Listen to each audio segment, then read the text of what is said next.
Bernie Sanders, we're just a couple of weeks away from the Iowa caucuses, and by most folks' accounts, ready to plunge into the political process, the process of electing a president here in the United States.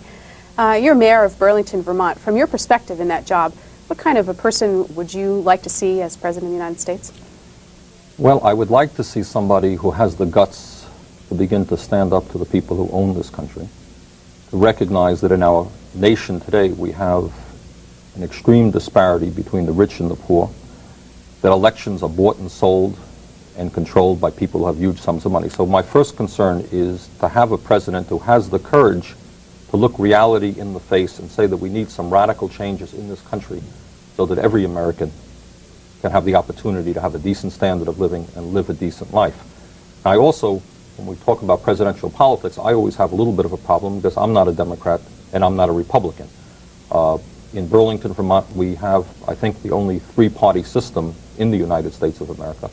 My dream would be that we would have a strong third-party movement in the United States composed of working people and minorities and women groups and all of the people who are presently disenfranchised, though that doesn't exist right now. So my options are somewhat limited. But essentially, I would like to see somebody who speaks for the underdog, for the people who don't have decent health care benefits, somebody who understands that in America today 50% of the people don't even vote anymore, and the vast majority of that 50% are poor people and working people who have given up on the system. So essentially I would like to see a candidate who has the guts to have a vision that America could be a land for all people, not just the land controlled by the super rich.